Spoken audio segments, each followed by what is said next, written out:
Saya dalam hati saya sebenarnya saya tidak begitu rela pemilihan presiden dilakukan dengan one person one vote seperti sekarang ini ya. Kita mau demokrasi, demokrasi itu hanya bisa jalan kalau tingkat pendidikan itu sudah lebih tinggi ya. Bagaimana kita mau merasakan demokrasi langsung dengan 60% lebih penduduknya berpendidikan SD dan setingkat SD. Partai Golkar dan Demokrat kompak menolak usulan hak angket atas wacana hak angket oleh DPR untuk mengusut dugaan kecurangan Pilpres 2024. Sebagai mantan sekjen PKB, ya, bahwa tuntutan atau desakan untuk hak angket di DPR sekarang itu adalah pekerjaan yang sia-sia. Pakar Hukum Tata Negara Yusril Iza Mahendra tak setuju dengan rencana pemakzulan Presiden Joko Widodo melalui hak angket DPR. Menurutnya itu adalah tindakan yang tidak adil dalam berkonstitusi. Assalamualaikum warahmatullahi wabarakatuh. Waalaikumsalam warahmatullahi wabarakatuh. Bung kameramen, nadanya gembira ria. Dan Bung kameramen, kalau Bung Alfian kemana-mana banyak yang tanya, mana tuh yang namanya Bung kameramen? Yang namanya Bung kameramen sedang bikin PPT.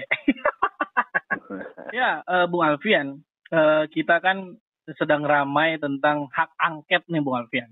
Nah, kemudian seperti Yusril misalkan, Yusril itu menjelaskan lemahnya hak angket, bahwa hak angket itu tidak bisa menganulir hasil dari KPU, tidak bisa mendiskualifikasi 02.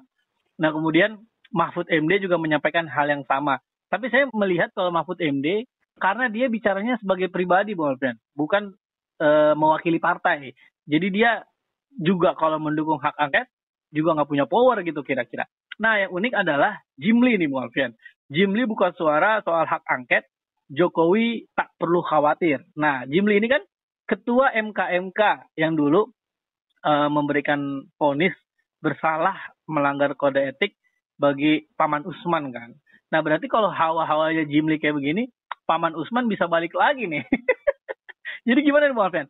Banyak pakar hukum belakangan ini justru melemahkan hak angket ini Bung Alfian. Silakan Bung Alfian. Ya, hak angket itu kan salah satu hak untuk bertanya sebetulnya.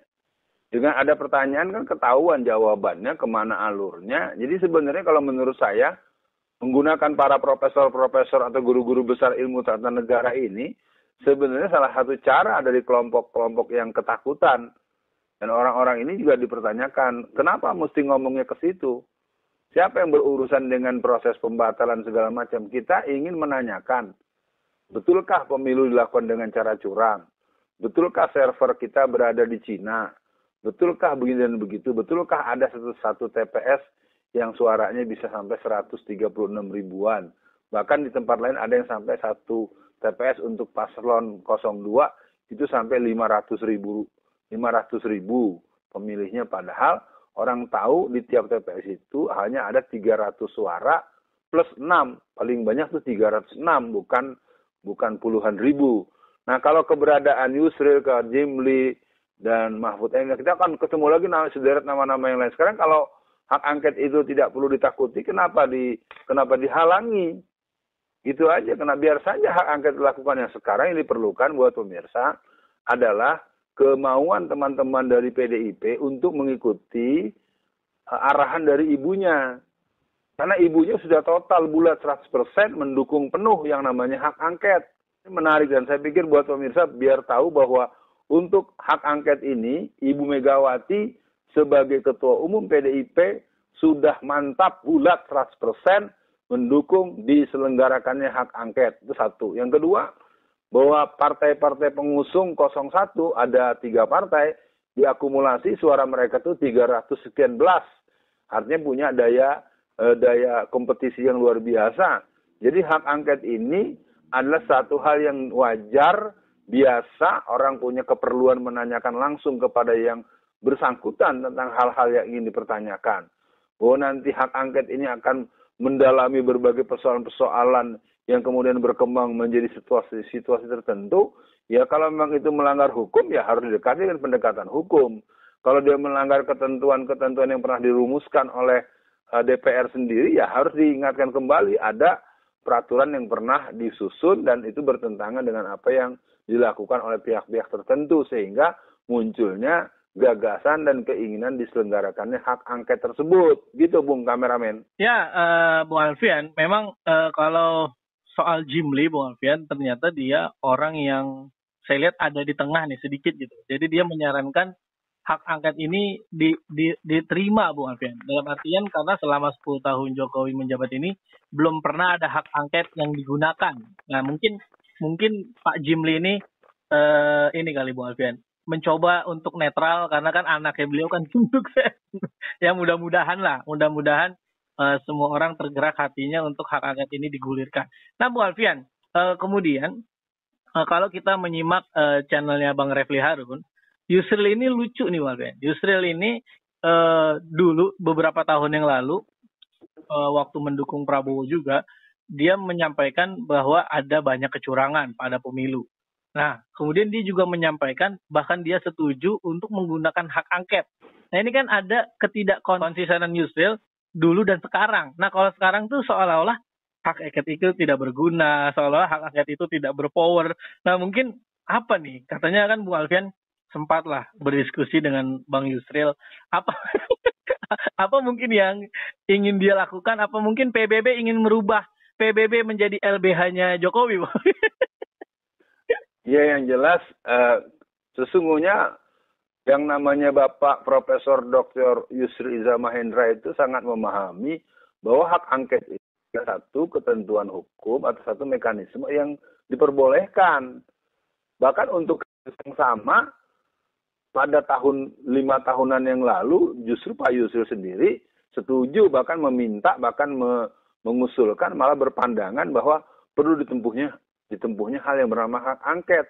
Berarti logikanya Pak Yusril, kalau dulu kasusnya sama dengan sekarang bahkan lebih ganas lagi, bahkan ini kan boleh dibilang TSM ambiar, ya, terstruktur, sistematis, masif, dan kacau dan berantakan. Nah, ini satu pendapat yang dikembangkan oleh beberapa tokoh. Jadi kembali lagi pendapat Pak Yusril ya menunjukkan bahwa Pak Yusril sendiri tidak mampu menutupi sejarah rekam jejak digital di satu sisi, dan beliau dalam hati kecil dan pikiran genuinnya, boleh jadi beliau juga dalam kesendiriannya di tengah malam, dalam kesendiriannya selesai sholat subuh atau menjelang sholat subuh, dia akan teringat dengan omongan yang pernah dia sampaikan pada pertemuan-pertemuan yang berhubungan dengan kasus pemilu 2019 dan seterusnya atau dan sebelumnya. Begitu, Bung. Ya, Bung Alfian, ternyata Yusril itu mendukung hak angket di 2009, Bung Alfian. Nah, 2009. Ya, masa hukum di 2009, di 2024 berubah kan nggak logis gitu, Bung Alfian. Nah, Bung Alfian, untuk akhir sesi kali ini, ada narasi-narasi yang dikembangkan. Contohnya misalkan, ya hak angket nggak apa-apa, tapi jangan bawa narasi makzulkan Jokowi. Nah, ini kenapa nih, Bung Alfian? Sampai ada kalimat seperti itu. Nah, ini nanti mungkin kita perlu cek lagi beritanya siapa yang menarasikan itu. Tetapi itu muncul di beberapa media, Bung Alfian. Bahkan kalau di channelnya Bang Refli Harun, itu ada tulisannya begini, dia bikin judul. Megawati dukung angket, syaratnya bukan buat makzulkan Jokowi. Loh, kok gitu? Nah, ini kan aneh nih, Bung Alfian. Padahal kan hak angket itu sangat powerful untuk memakzulkan Jokowi. Atau mungkin Jokowi pengen menyelamatkan dirinya, udah nggak apa-apa, kalahin 02, yang penting jangan makzulin gue ya. Untuk closingnya silakan Bu Alfian. Ya, yang jelas hak angket itu merupakan hal yang boleh dibilang normatif saja dalam sistem penanganan kasus-kasus yang dihadapi dengan adanya kelembagaan DPR RI. Itu yang pertama dipahami. Yang kedua, memang hak angket itu akan bisa melakukan eksplorasi terhadap persoalan yang dibahas, yang dipersoalkan.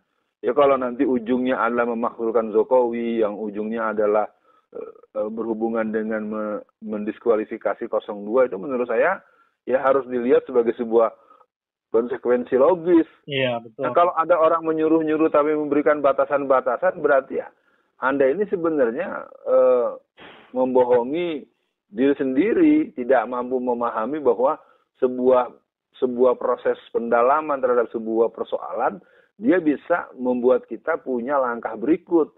Karena setelah hak angket itu kan hak interpelasi. Nah, kalau itu terus diteruskan, memang akhirnya diumumkan saja bahwa akan adanya pemberhentian dengan cara tidak hormat orang yang bernama Joko Widodo. Kalau kita mendengarkan penjelasan Profesor Rias Rasid, kita mendengarkan juga beberapa ahli tata negara yang punya kemampuan-kemampuan yang dan mereka lebih mengikuti landasan keilmuan dan pandangan-pandangan logis daripada dasar keilmuan mereka semuanya tidak ada yang berbeda pendapat. Jadi yang berbeda pendapat itu mereka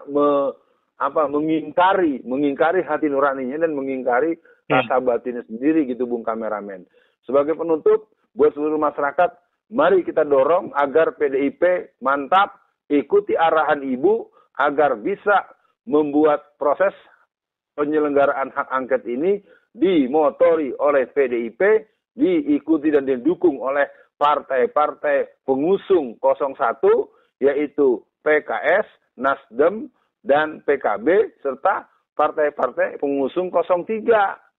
Ya kan otomatis dong, 03 ikut mendukung, karena dia perlu untuk mendapatkan pengetahuan terhadap proses penyelenggaraan pemilu 2024 yang acak-adut, yang berantakan, yang penuh dengan berbagai persoalan.